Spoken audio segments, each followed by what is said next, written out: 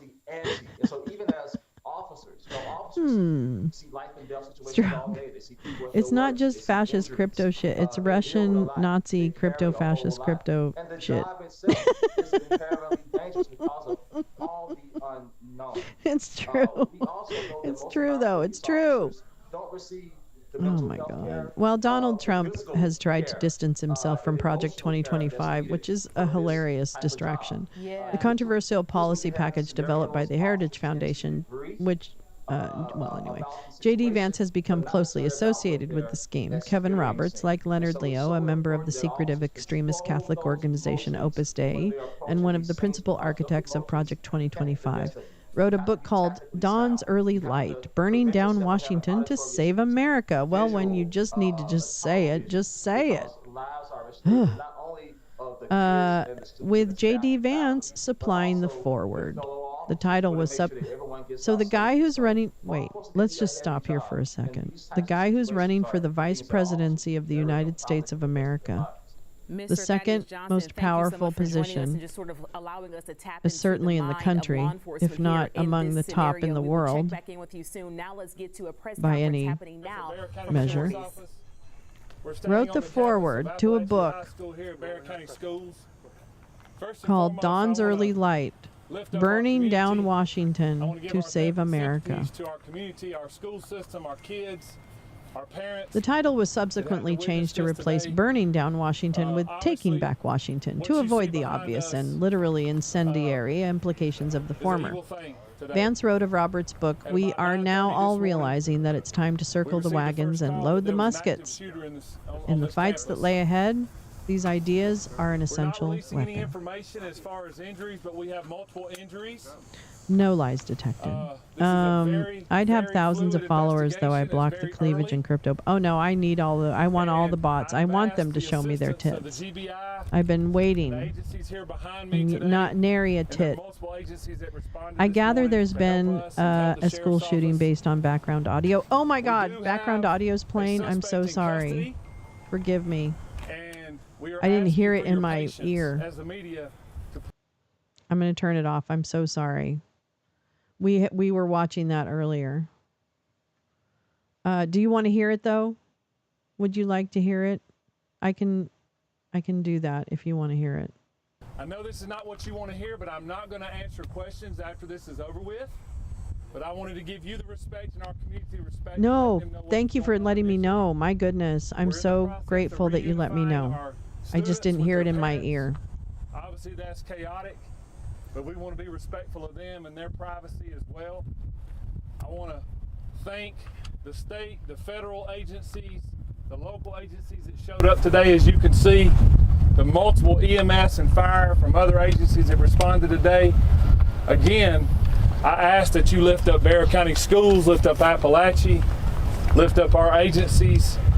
This is going to take multiple days for us to get answers as to what happened and why this happened. But I wanted to give you a statement.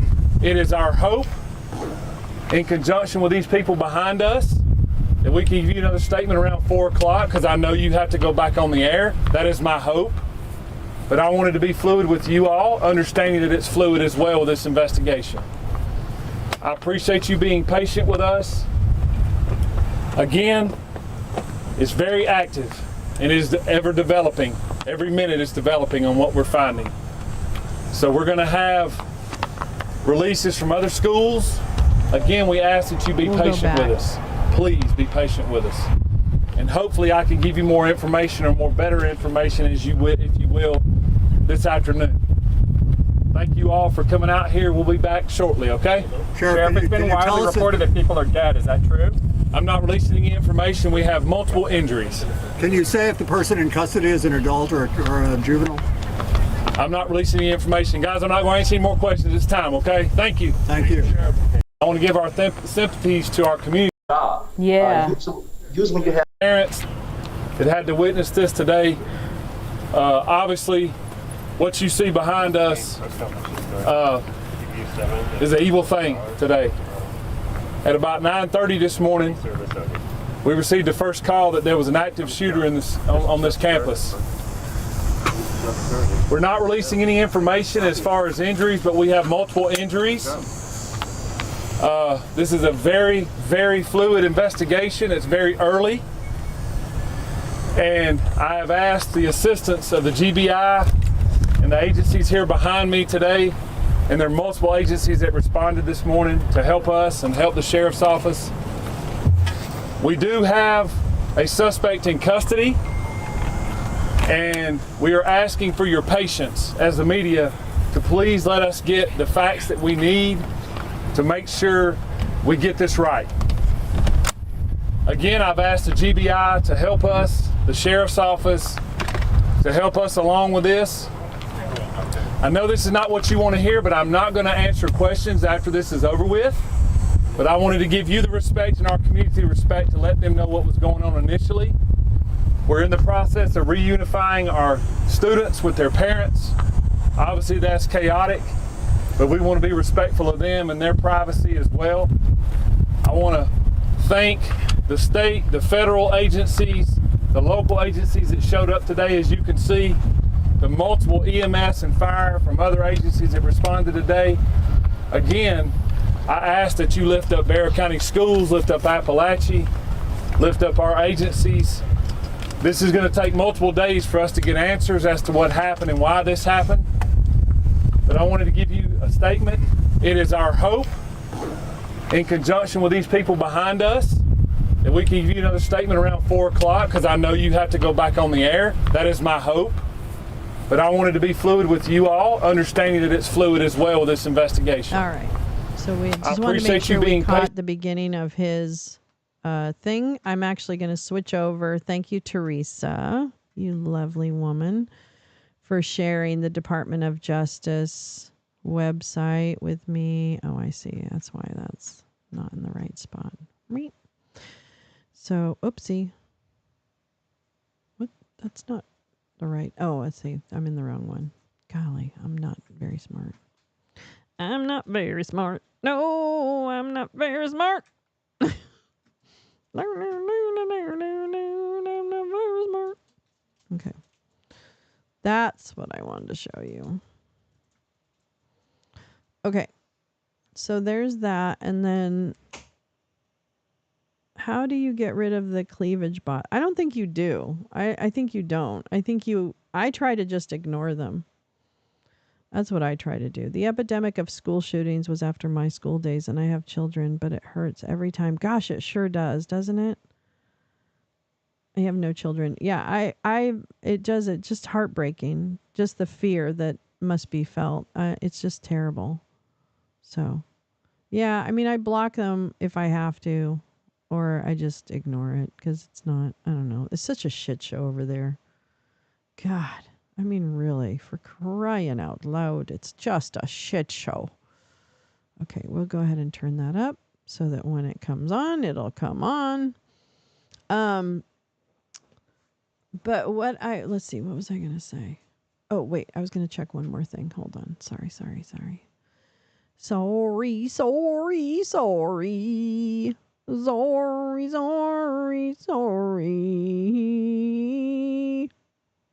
Okay, wait, I want to show you this. Thank you, Oomph. Oomph has a little more context on the J.D. Vance forward,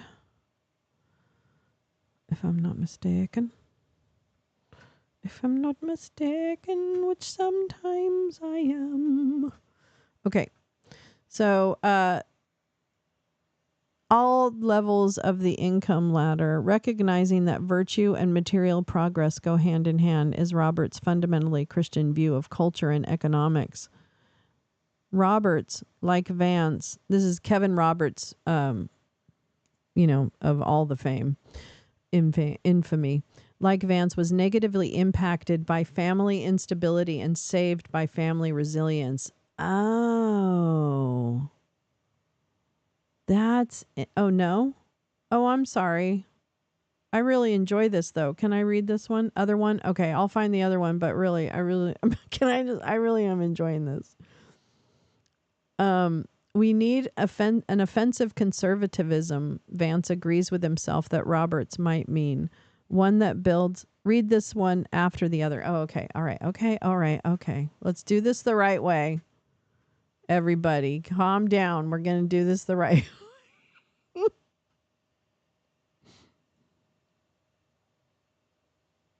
Oh, okay. Alrighty. Oh, man. We're so lucky to we have the smartest friends on the fucking planet. Can I just tell you all that? Look at smart people. Okay, here we go. So this is the thread I'm supposed to read first. Okay. All right. This, in case you didn't know, this is Oomph. This is his Twitter, @Cavalrest. If you're not following him, you need to be following him, okay? Because he is really fucking funny and smart and has really good insights and makes you look up words because you didn't know. Yeah, I think that's true. I think I recall. Yeah, I think I recall. It is a story. If it is a story, yeah. The foreword for Project 2025 was written by a very stupid man, but it is a different very stupid man than J.D. Vance. The very stupid man J.D. Vance wrote the foreword for the forthcoming book, hopefully written by a ghostwriter, on behalf of a very stupid man, Kevin Roberts.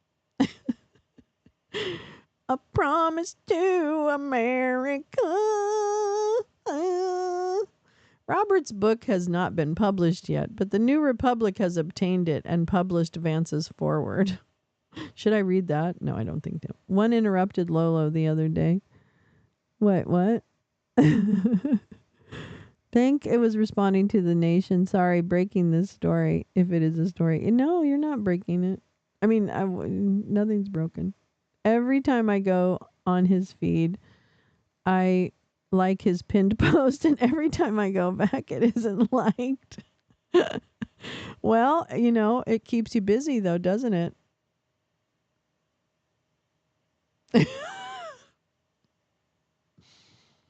Who's the mouse and who's the cheese? I get a notification every time, Max, and appreciate your effort. Yeah, that's nice. Okay, sorry. The Very Stupid Man Vance says in his foreword that The Very Stupid Man Roberts book is readable style, makes accessible its real intellectual rigor, which cannot possibly be true. Vance, of course, wouldn't know rigor if he were languishing naked on a dolphin leather sofa.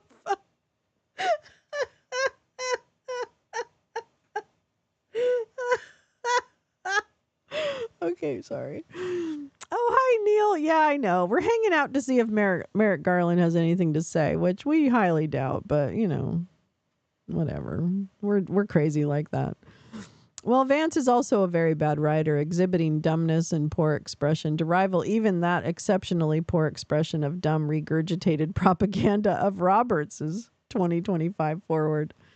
Roberts, Vance says, can articulate a political vision to engage in rightist scrutiny effectively. I doubt it. I mean, if that assertion could be given meaning, I doubt it.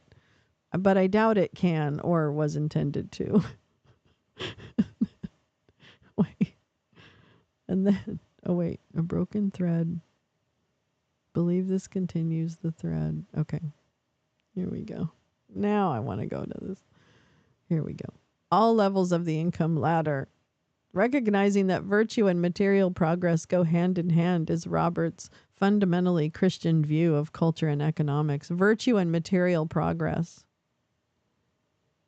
It's a values system change. You know what I mean? It's like a values. It's the values that are different. That's why I say there is a decidedly wrong position to be in this worldview arena. Coliseum, if you will. It's horse shit. Roberts, like Vance, was negatively impacted. This is really interesting because it's so true. Negatively impacted by family instability and saved by family resilience. We need an offensive conservatism, Vance agrees with himself that Roberts might mean. One that builds rather than just fixing past bad policy. Wow. I think the accelerationists are or whatever. Vance offers an analogy revealing he knows little of gardens. In the next paragraph, he explained, not the accelerationists, but you know what I mean. People who just want to burn it all to the ground and don't really, these are not the people I would trust to build anything back up. In the next paragraph, he explains what he meant by it by introducing the cautioning voices meant to represent conservatism that were not mentioned in the analogy's initial exposition. We, the conservatives not introduced in the analogy, were right, of course. Oh, it gets worse, the analogy. I don't want to ruin it for you. But there are temporal problems in addition to not knowing about gardens. The garden needs to be recultivated. And then it gets weirder, mixing in a different analogy or one of Roberts, one presumes, that also starts out with something in the sun. And it directly conflicts with what Vance has told us is his understanding of an important point of Roberts' book, if not the actual theme. Offensive conservatism. Remember? Offense instead of defense, right? When the twilight descends and you hear the wolves, you've got to circle the wagons and load the muskets, Vance quotes Roberts. Neither has ever thought much about wagon trains. And then repeats it as a thing we are now all realizing. Luckily, these ideas, Roberts, and more importantly, Vance's ideas, are an essential weapon for holding off wolves from a fixed defensive position. Now, maybe with enough reified slogans, cliches, idioms, and mottos, with the right ones weaned to the right third generation Kool-Aid, we would know that the darkness and the wolves and the naked land are unpeople, yet to be named. I'm not sure, but doubt either of those very stupid men with bad metaphors that cut against their purpose, if at all, has the subtlety to dog whistle. Oh, they can mimic the noises their elders made when their elders dog whistled, but the apparatus for subtext simply isn't there. A generational risk when you raise your kids and grandkids on the regurgitated Kool-Aid of empty slogans. Fuck, man. I gotta do this. I gotta do this. I gotta do this. That's good. Such a good writer.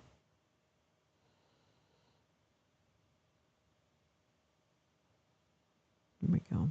Here's the 2 threads. Cool. J.D. Vance has no pants. A sex bot, Lolo. I was thinking of sending her post to Franklin Graham for shits and giggles. I don't know. I don't think... Isn't he the pool boy guy? Who's the pool boy guy? Isn't that him? Wasn't he the guy who was like into the pool boy? You're so welcome. Thank you for writing. I love good writing. Real good writing. But wasn't Franklin Graham the one with the pool boy? Is that wrong? Is he not? Is he not that one? I thought he was. For some reason, I thought he was. I don't know why.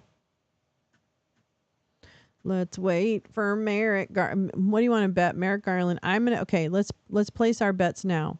How late is Merrick Garland gonna be? I say 15 minutes. I went out looking for one night stand, but then I realized I have a lot of books, so I got 2.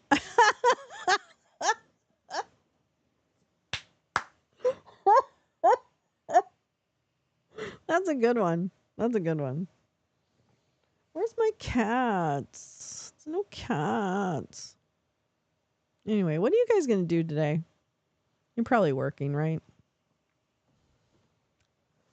I am too. This is my job. I'm doing my job. What time is it? Oh, it's 10:30. Oh my God. Oh my God. I don't think they are going to start at 10:30. I don't agree with that. I don't think they're gonna. Come on, everybody. Come on, everybody. Come on, everybody. It's not. Why are you doing that? Okay. Thank you. Let me get my cursor out of the way. Pool boy was Falwell. No, it wasn't. It wasn't Jerry Falwell. Really? No, I thought he looked like a Franklin Graham type. Are you sure about that? Surely there are enough pool boys for all the... Yeah.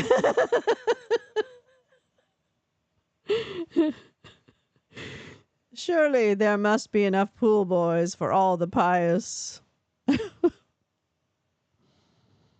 His pool skimmer brings all the pious to the yard, and their life is better than yours. Damn right. It's better than yours. I could teach you, but I'd have to stigmata.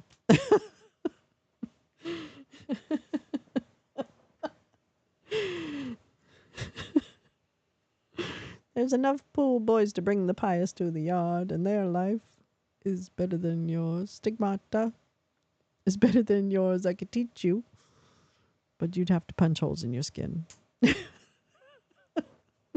Sorry. I'm really silly. I haven't had enough sugar. I haven't had enough food. I didn't mean sugar. I meant my blood sugar is probably not great. Actually, I do have enough sugar because I have some gourmet. No, they're not gourmet. They're just from a natural grocery store. But they're like gourmet hot tamales. Maybe I will eat one.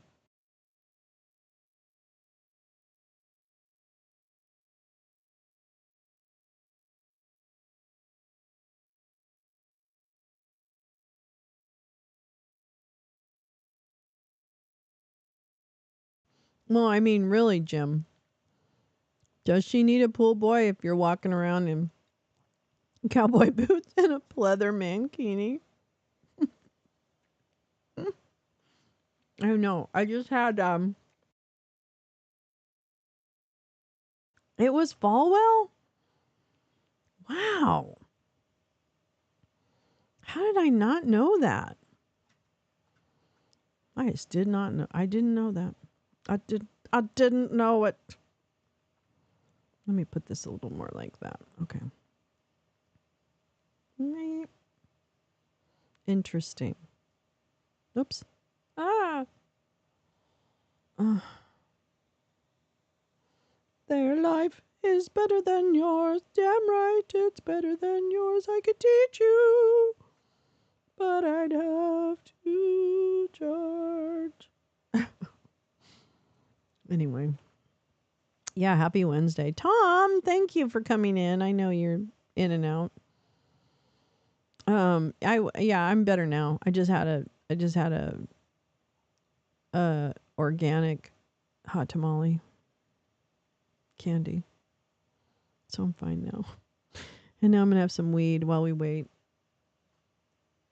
for our show to begin.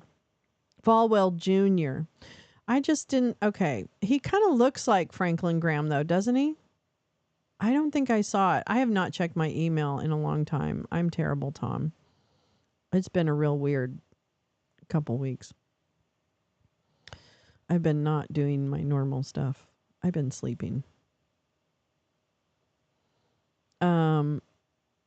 It's good news. I'll have to look at it. Yes, they do. Okay. Yeah. Okay. Well, there you go. Falwell. But I thought they kind of looked alike. I thought maybe I'm wrong. I'm probably wrong because I think of Falwell Sr. Then I get him mixed up with Pat Robertson. Oh, that's right. His wife wanted him to watch. Takedown of websites that are harming children. Yay, FBI. Oh, well, yes. Good. Fucking about time. Now, how about we handle Nasser? We talked about that when the Nasser thing came out and the fact that the FBI really dropped the ball on that investigation. It's really fucking upsetting. And Chris Wray has got to go for so many reasons. If not that, my God, that should be more than enough. But yes, I'm happy. If they take down websites that are hurting children, I'm delighted. And I hope. You know, that's the other thing I was thinking about the other day when I did a little short on the Moms for Lick My Butt. You know, my favorite group of ladies. Yeah. Did you guys see that? I'm gonna play it while we're waiting. Yep. Hold on.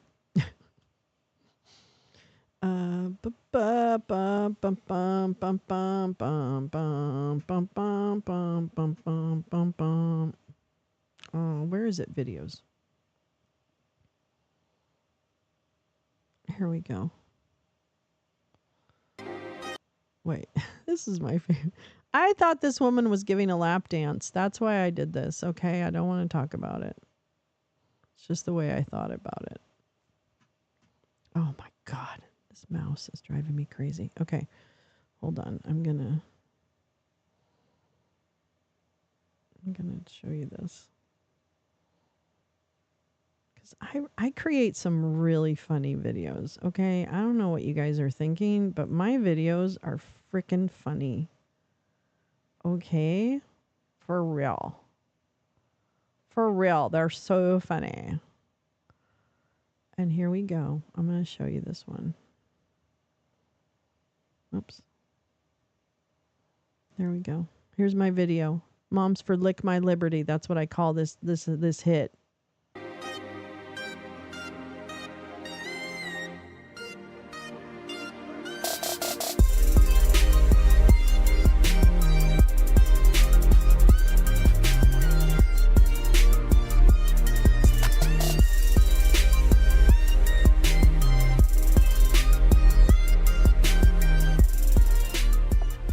Yeah. That's my favorite part. I like this better. Oh. To respond to a dangerous increase in violent Get out of threats there, against girl. the public servants who administer our elections. We did so because countless Americans were enduring terrible threats simply for doing their civic duty. And we did so because threats to election workers constitute threats to our democracy itself. In just a few minutes, the task force here will meet to discuss its continuing work in advance of the upcoming election. But before we begin, I want to address the tragic shooting that occurred this morning at a high school in Winder, Georgia. We are still gathering information, but the FBI and ATF are on the scene, working with state, local, and federal partners. I'm devastated for the families who have been affected by this terrible tragedy. The Justice Department stands ready to provide any resources or support that the Winder community needs in the days ahead.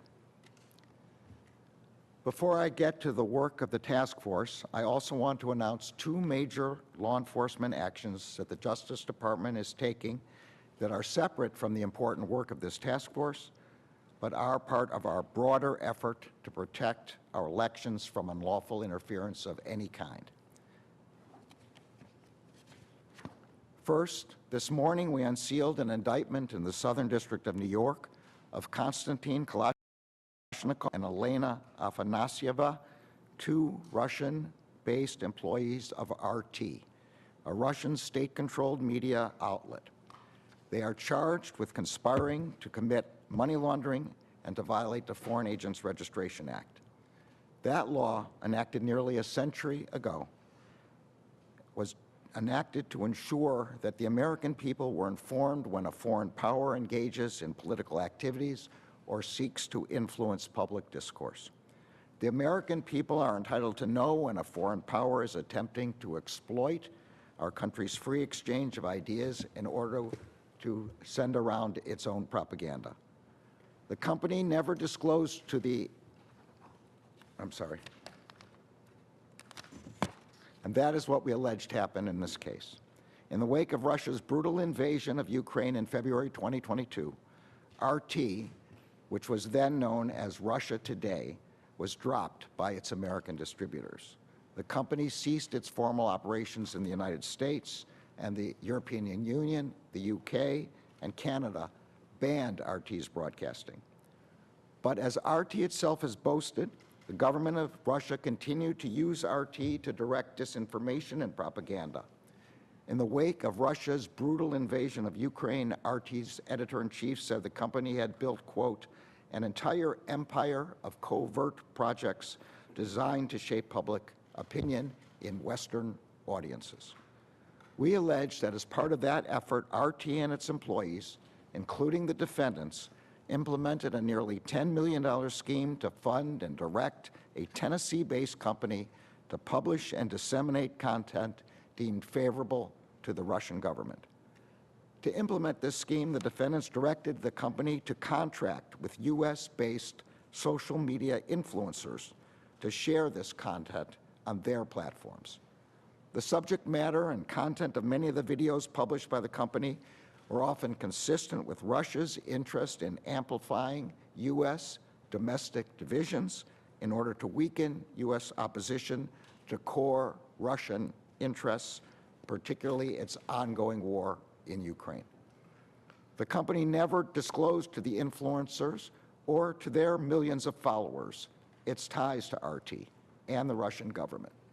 Instead, the defendants and the company claimed that the company was sponsored by a private investor, but that private investor was a fictitious persona. The charges unsealed this morning do not represent the end of the investigation.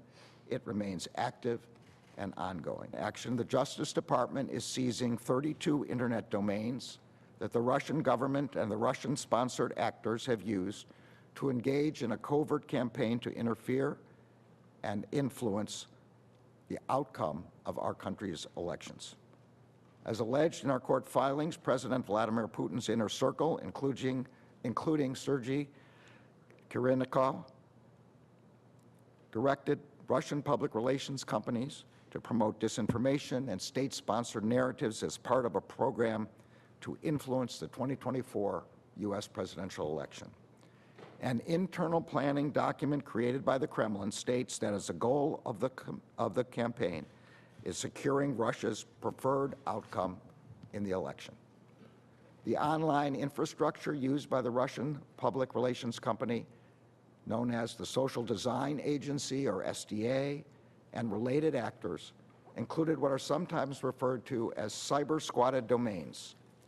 These websites were designed to appear to American readers as if they were major U.S. news sites like the Washington Post or Fox News. But in fact, they were fake sites. They were filled with Russian government propaganda that had been created by the Kremlin to reduce international support for Ukraine, bolster pro-Russian policies and interests, and influence voters in the United States and in other countries. Internal documents of the Kremlin describe the content as, quote, bogus stories disguised as newsworthy events, close quote. This malign influence campaign has been referred to as doppelganger. The Russian public relations companies drove viewers to these websites by deploying influencers and paid social media advertisements. They also created fake social media profiles, posing as U.S. citizens, to post comments on social media platforms with links to the sites. According to SDA's records, it actively sought to, quote, eliminate the possibility of detection of the Russian footprint. Both of the schemes I have just discussed make clear the ends to which the Russian government, including at its highest levels, is willing to go to undermine our democratic process. But the enforcement actions I have discussed also make clear that the Justice Department will aggressively counter such efforts. And the same is true of the entire United States government. Today, our colleagues at the State and Treasury Departments are announcing parallel actions in both of these matters.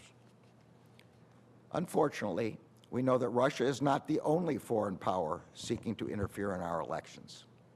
As the U.S. intelligence community noted 2 weeks ago, we have How about the observed domestic ones? increasingly aggressive Iranian activity during this election cycle.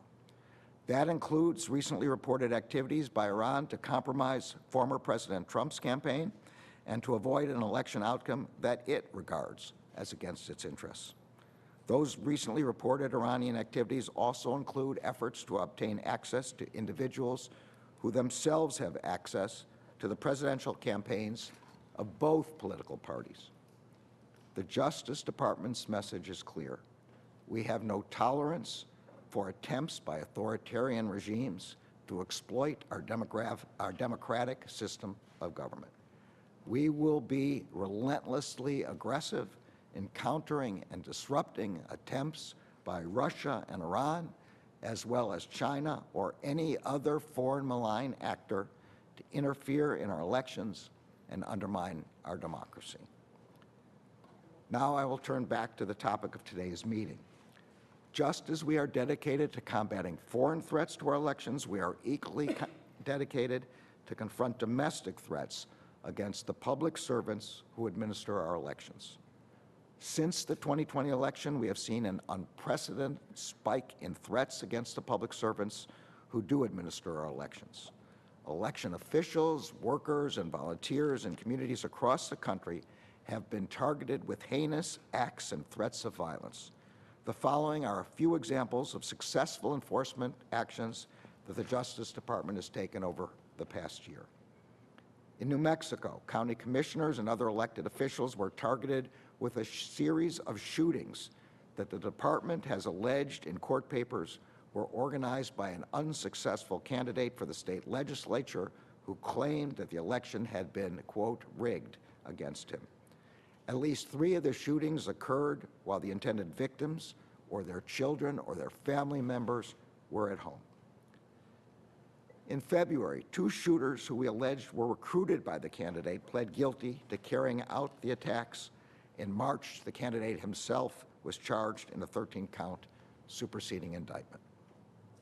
In Arizona, a man sent a state election official a bomb threat warning that if she did not resign within 2 days, quote, the explosive device impacted in her personal space would be detonated.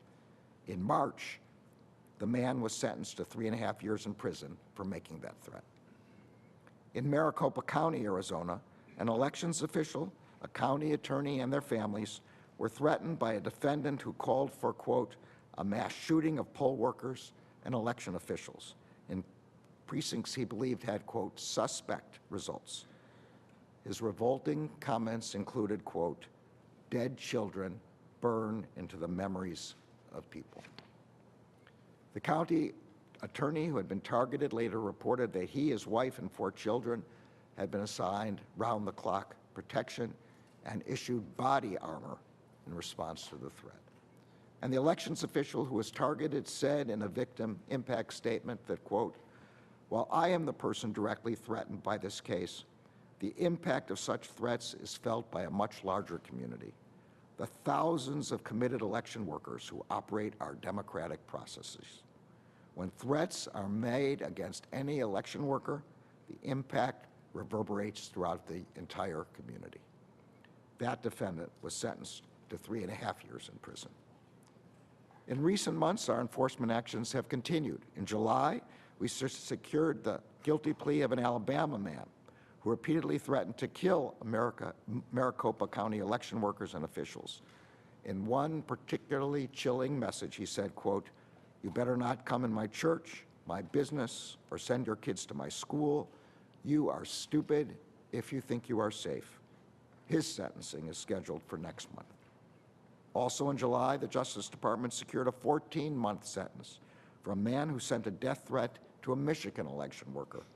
In a voicemail, he said, quote, 10 million plus patriots will surround you when you least expect it. And he added, we'll kill you. Less than 2 weeks ago, we charged and arrested a Colorado man for allegedly threatening the lives of election officials, judges, and law enforcement officials in both Colorado and Arizona. As I have said before, and I will reiterate again today, these cases are a warning. If you threaten to harm or kill an election worker or official or volunteer, the Justice Department will find you, and we will hold you accountable. In a democracy, people vote and argue and debate, often loudly, in order to achieve the policy outcomes they desire. And the Justice Department will continue to relentlessly protect the rights of all Americans to peacefully express their opinions, beliefs, and ideas. But the promise of our democracy is that people will not employ violence to achieve their preferred outcomes. The public servants who administer our elections must be able to do their jobs without fearing for their lives. That is why this task force has been marshaling the full resources of the Justice Department to aggressively investigate and prosecute threats targeting election workers, officials, and volunteers. And we will continue to do so in the months ahead when the task force will build on the partnerships with state and local election officials and law enforcement officials tasked with protecting them. Since March, the task force has participated in more than 25 convenings, engagements, trainings, tabletop exercises, including both with our law enforcement partners and with our partners in the election community nationwide. Over the next several weeks, task force representatives will be on the ground meeting with election workers. And in early November, both in advance of and after Election Day, the FBI will be hosting federal partners at its headquarters command center to address events, issues, and potential crimes related to the elections in real time. Election officials and administrators do not need to navigate this threat environment alone. We are here to support them and to make sure they can safely carry out their critical work. Protecting our democracy and protecting our elections was a founding purpose when the Justice Department was established in 1870. The department answered that charge then, and we will answer that charge today as we confront those who would use violence or threats of violence to attack those who administer our elections. And now I'd like to ask the Deputy Attorney General to make some remarks. Thank you very much, Mr. Attorney General, and good afternoon, everyone. I also want to start by expressing my sympathies to the families who have been impacted by yet another horrific act of gun violence, this time in Winder, Georgia. I also want to extend the department's support for and solidarity with the members of law enforcement and community members who are responding to this tragedy. Now, we are fewer than 65 days out from the election, and this convening reflects the diverse and aggressive threat landscape that we face and the breadth of the department's work that we are doing to combat those threats. In our increasingly polarized environment, we're seeing continued threats toward election workers, those who ensure that we all can exercise our most fundamental of rights, the right to vote. And we are identifying dangerous foreign actors working to spawn division, discord, and disinformation, particularly across social media. Threats of violence to public officials, including election workers, represent a clear and present danger to our democratic process. That's why we established the Election Threats Task Force to investigate and prosecute the growing number of threats directed at the public servants who make our elections possible.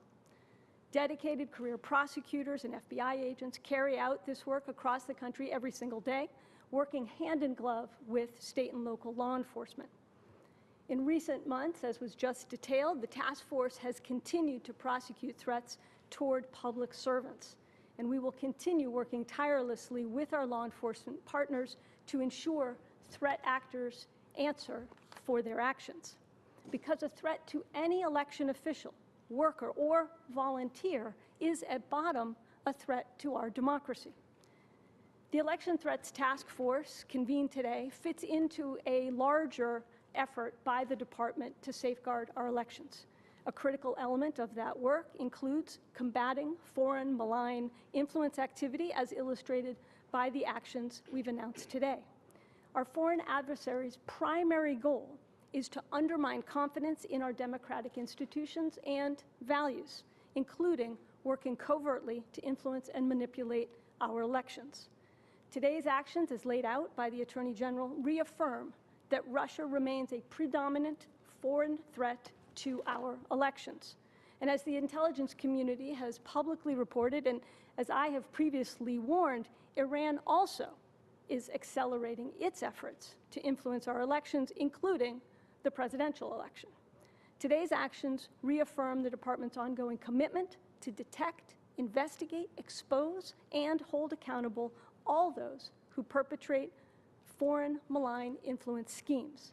In our work combating and exposing actors affiliated with Russia, Iran, or any foreign actor seeking to influence our election will continue day in and day out without fear or favor.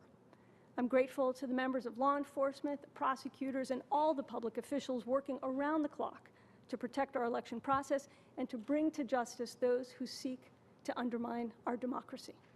With that, I'll pass it to Director Wray. Thank you to the Attorney General and the Deputy Attorney General for bringing the task force together again for this meeting. Before I dive into things, as you heard, FBI agents are on scene in Winder, coordinating with and supporting local law enforcement. Our hearts go out to the victims, the community, and all those affected by this awful, awful act. Here with the task force, I know this group is busy year-round working with our partners, especially our brothers and sisters in local and state law enforcement, who are often the first line of defense in protecting election workers from violence and threats of violence. And as we get closer and closer to Election Day, we're going to continue to step up our collective efforts to protect those charged with ensuring our elections run smoothly.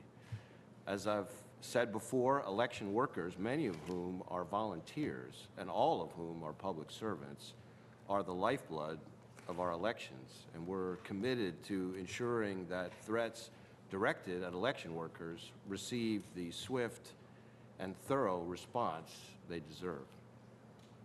Of course, our commitment to protecting elections and Americans' right to vote extends to an even broader array of threats. Threats the FBI, as both a law enforcement and intelligence agency, will continue to work 24/7 to uncover and disrupt. That means aggressively combating attempts by foreign adversaries to undermine confidence in U.S. elections, sow discord, and damage our democratic institutions. The actions announced today focus on Russia, but Russia is by no means the only adversary we've seen try to meddle in our society and democratic processes. Just last month, for instance, the FBI, working with the broader intelligence community and CISA, called out Iran for targeting and attempting to compromise former President Trump's campaign. Great, And we tell us continue more. to keep a close eye on China's efforts to denigrate down-ballot candidates it sees as a threat, and on their broader efforts to sow discord. China has economic Iran, goals. Russia, They or any already other have country a attempts huge. to meddle in I'm our sorry. elections or destabilize our free and open society represent attacks on our democracy. And as long as foreign adversaries keep engaging in these hostile influence campaigns, they're going to keep running into the FBI. Today, we're exposing 2 illegal Russian covert influence operations targeting the American public. The first was run by RT, formerly known as Russia Today. Now, for years, the Russian government has used RT to seed and amplify their propaganda narratives around the world. And while RT America suspended its official operations in the U.S. back in early 2022, our investigation revealed that since at least last year, RT has used people living and working inside the U.S. to facilitate contracts with American media figures to create and disseminate Russian propaganda here. The content was pitched as legitimate independent news when, in fact, much of it was created in Russia by RT employees who work for the Russian government. The second operation reveals even more malign activities by companies working under the direction and control of the Russian government.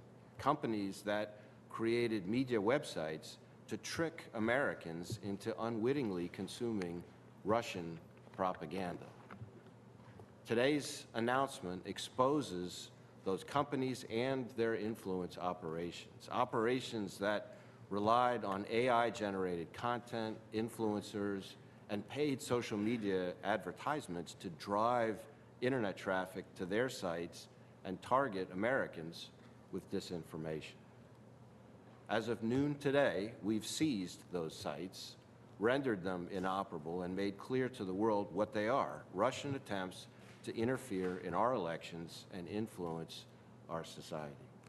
Oh, is Rumble shut down As now? the lead agency for investigating threats to U.S. elections, the FBI is focused on ensuring that our laws are respected and enforced. And when we learn that adversaries overseas are trying to hide who they are and where their propaganda is coming from as part of campaigns to deliberately sow discord, we're going to continue to do everything we can to expose their hidden hand and disrupt their efforts.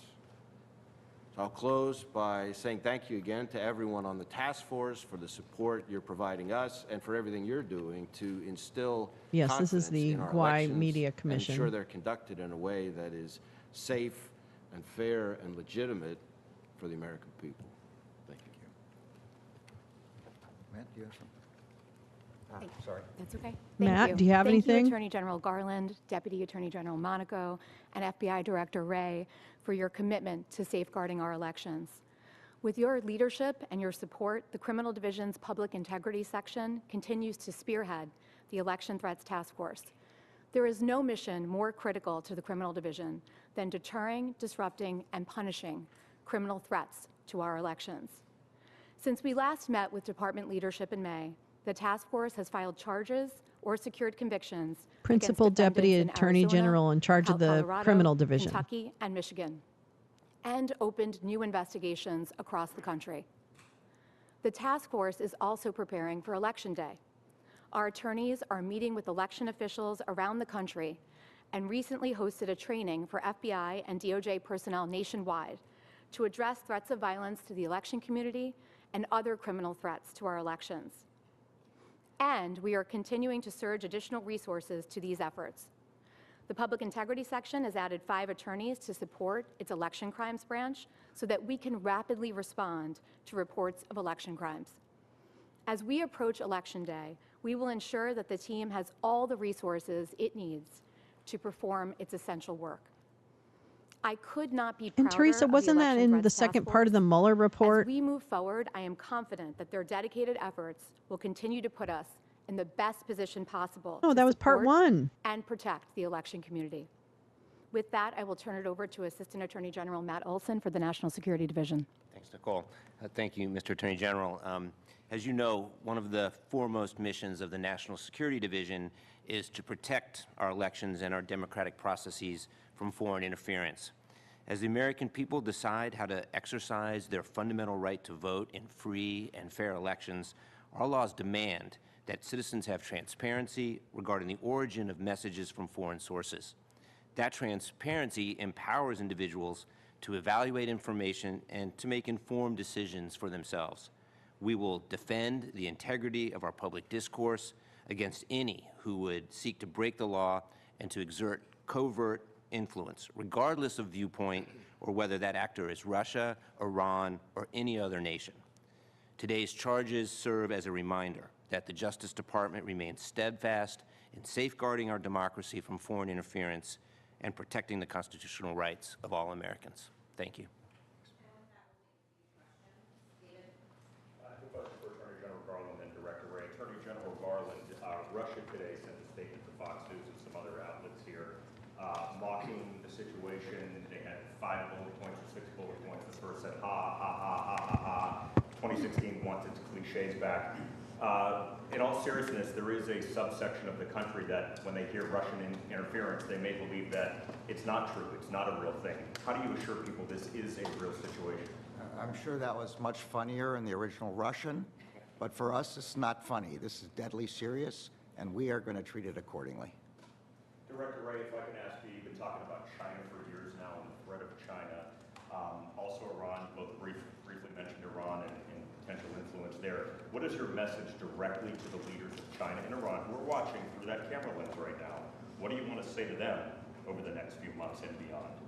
Knock it off.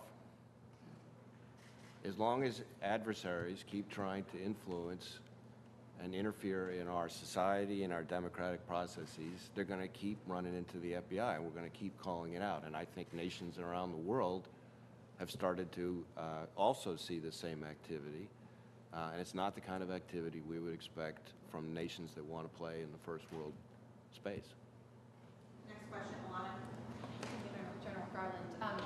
I'm wondering if you can talk about how the Russian effort to influence the election has changed from prior election cycles. What new strategies are you seeing the Russians deploy this year? Well, I'll talk generally about it, and I'll turn it over to the FBI Director and National Security Director if they want to chime in. Look, it's an acceleration of, and it's an increased sophistication of, and it's use of AI and cyber techniques that were not available in earlier elections. So we're just seeing more and more. It's coming faster and faster. It's now AI fueled. They're now using bot farms in a way that was not possible before, and therefore it's a bigger threat than it ever was before. I would just say that the reality is that Russia has meddled in our society and tried to sow discord for decades. Really what we're seeing is just more tools in the toolbox with the advent of technology. First it was social media, which provided a bullhorn, and now, as you've heard, AI is its own amplifier.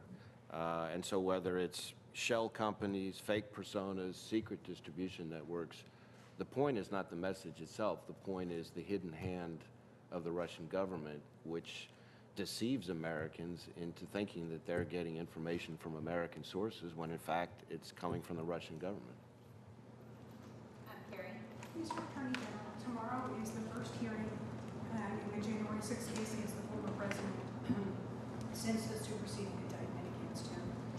He's called these new charges election interference and a violation of the Justice Department policy against doing something too close to the election. How do you respond to that, and how confident are you that your team has followed instructions from the Supreme Court following that decision? I stand by the actions of the special counsel. The superseding indictment is an effort to respond to the direct instructions of the Supreme Court as to how to effectuate a new indictment in an ongoing case. The special counsel is required by the regulations to follow the policies of the Justice Department, including the election sensitivities policies, and I'm quite confident that he did so. Last question here.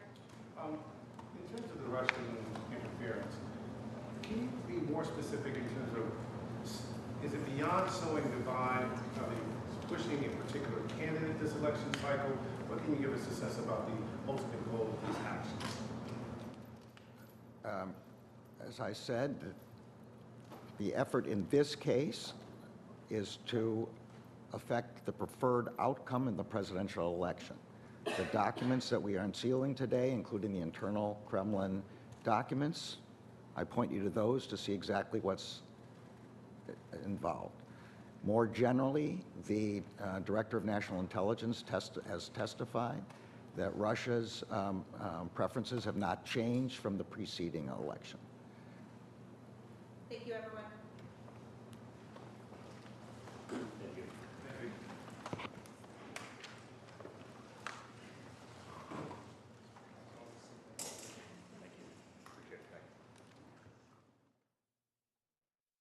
Okay.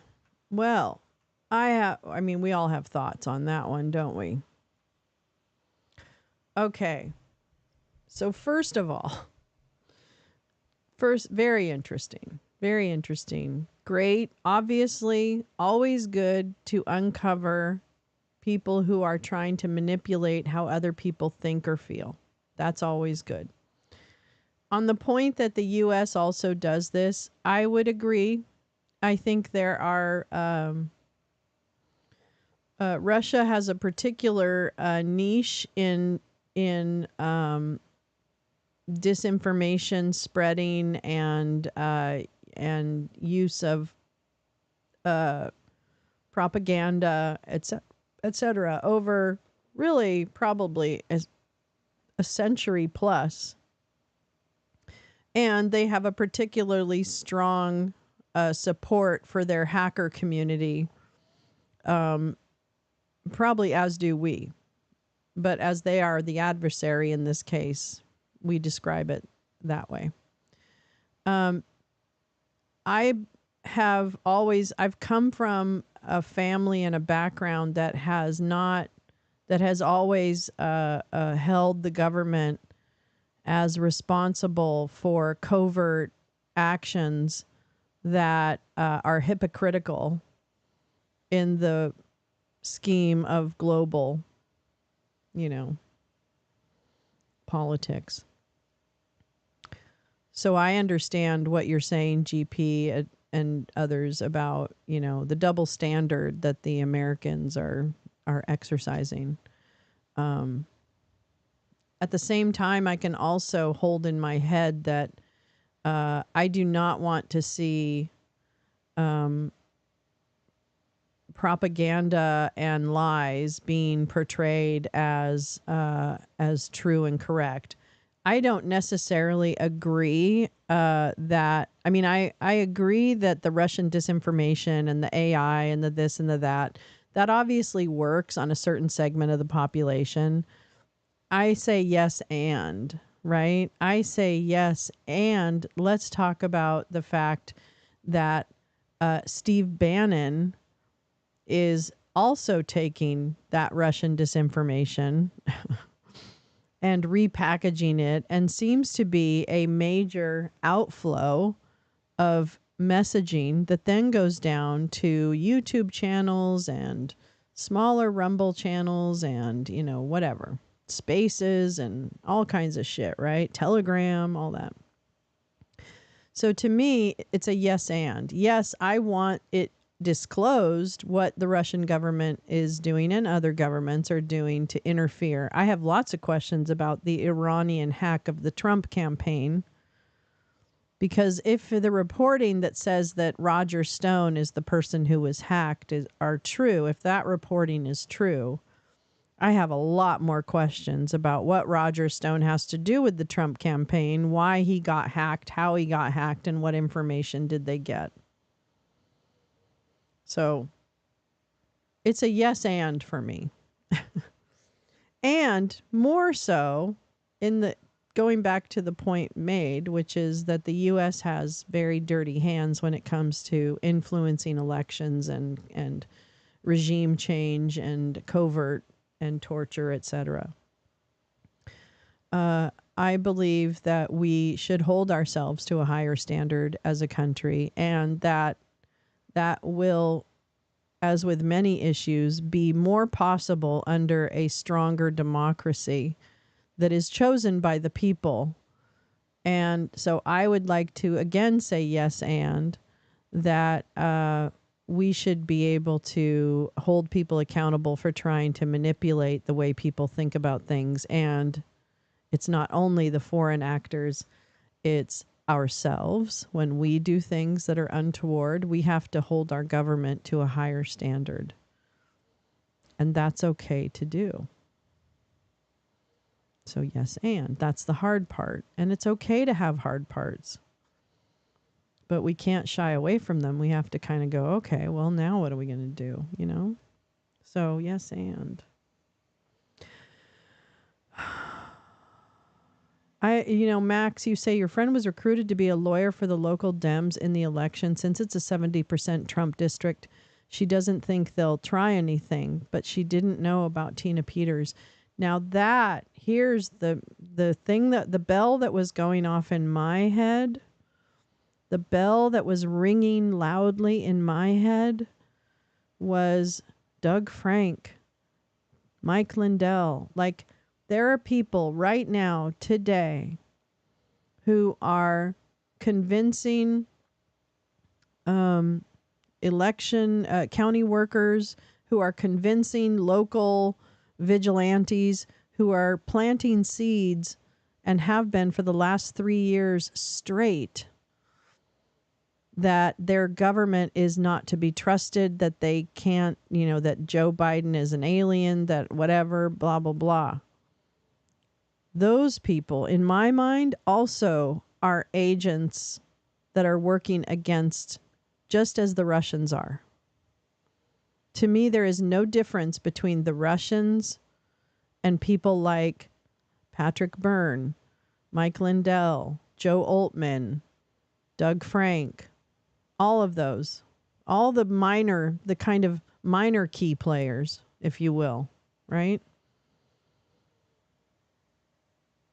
And it's not, I think that the only way we get to a more perfect union where we have a country that can hold its head up high as a country that is a model for democracy and equal rights is to have big conversations about the domestic terrorists that are in our midst and understand that they work in concert with the foreign agents. That's one of the key points.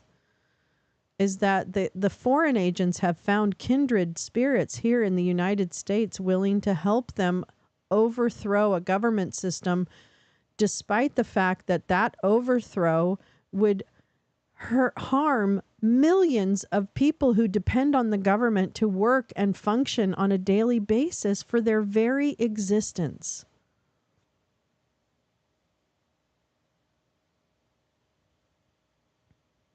So that's what I think. So yes, Merrick Garland, this is all great. Do it. Chris Wray, shut the fuck up. Do your job. I hate it. I'm sick of it. It's just about time. I'm going to chain myself to some doors here soon. It's going to be crazy. Bring me hot tamales when I chain myself to the doors, though, okay? In case my blood sugar goes down. But make them the organic ones. That's what I meant by domestic. And there would be nefarious U.S. power players helping the Russians. Yeah, of course. Of course. Because it's not about like some country versus country thing. It's about being able to suspend rule of law so that you can act with impunity as a person in the world, right? So that Russia can take over anything they want without anyone getting down their throat. It's so that Peter Thiel doesn't have to pay taxes unless he wants to just buy the services that he wants. And if everybody else can't afford them, oh well, free market.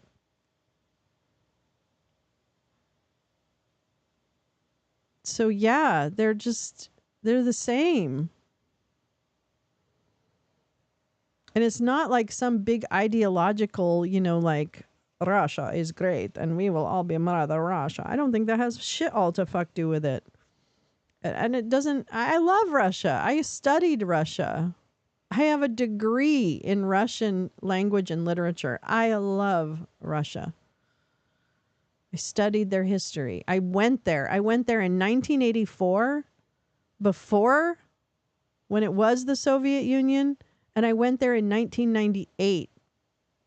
So I know more about Russia than the Chuds do, for surezies. And it's not Russia. It's a bunch of dudes who want to act like children and have no one put them in jail or take their money. That's what it is. It's not hard. It's power, control, money, and pussy. That's really all it is. And they've all got similar outcomes that they want to happen. So they don't have to like get together in a room like Dr. Strangelove and go, they don't have to, because they're independent actions of each other and sometimes coordinated.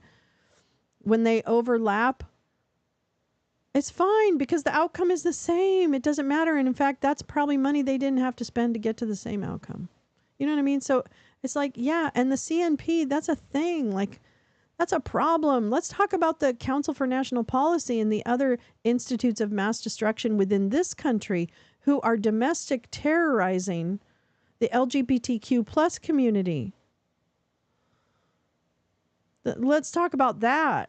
Let's talk about how we have groups within the United States who are actually terrorizing each other, or not each other, but who are terrorizing others in the country. Yeah, and maybe he will, but you know what? Get on it. Come on, Merrick. Do your fucking job. I say I'm going to hold you to a very high standard. Too bad. If you don't like it, get out of the kitchen. No, I'm just kidding. But do something. I think we need a woman, which I know is terribly sexist. I don't mean to be sexist or put gender on it or anything. I hate gender. Can't wait till we get to the post-gender phase. It's caused nothing but problems. Anyway. All right. Wow. Ranty rant, Ranterson. Good morning and welcome to Ranty Ranterson Show. I'm Randy Ranterson, your host. Thank you for coming to my rant. All right. Well, that was enough of that. Bitches. All right. Well, that was good. I'm glad. Thank you so much for everyone for making us stick it out. And that was, I'm so glad that we were able to watch that together. And I love hearing people's thoughts about what is frustrating and what they notice. And so I'm really, really grateful that you guys are here. We're gonna get through it together. All out or all in. And da-da-da-da. And whether it's win, place, or show, it's me for you and you for me. Wait, it's me for you. Wait, you for me and me for you. We'll muddle through whatever we do Together, together, together. I don't know if I'm a deep thinker. This is really nice of you to say. It means a lot to me. I don't think I am, but just seems right. It's really interesting to hear what you guys have to say about it. It has been referred to as a doppelganger. You know, when you said that initially, what did you say? Department of Poo-Poo or something? I thought it wasn't. It was better. Wait, what was it? Wait. What was it? It was really funny. Thank God your name's in blue. Can I just say that? Let's see. Convening. No, wait, you said something else that was really... Shit. Hold on. I'm coming to it. Wait, Juggernaut. That's what it was. Where was that? Fuck. Wow, is that all the way up there?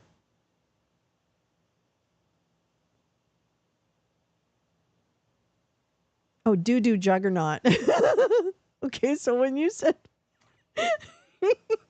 when you said doo-doo Juggernaut, I think of the Department of Justice as a doo-doo Juggernaut.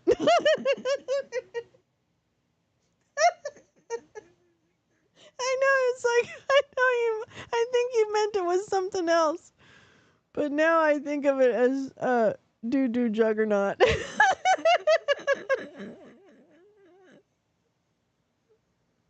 And frankly, that's all I'm going to think about it as now.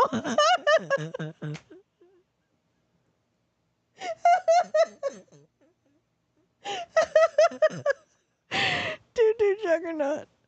Well, now it has. Well, it's immediately what I thought.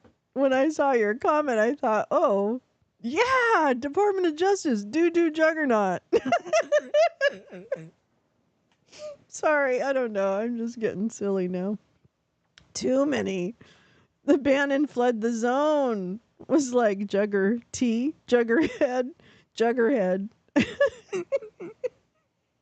Loggerhead. That's another one of my favorite words, by the way. Loggerhead. I think that's a great word. Loggerhead's one of my favorite fucking words. I don't know what it means, really. I think it's the head of something, like a log jam. I'm not sure if it loggerhead, but I just think it's a great word. Just saying. I'm just saying. All right. Well, this has been fun, sort of. Not really. I mean, it has, but, the stories we've been dealing with are a little heavy. That's all I mean.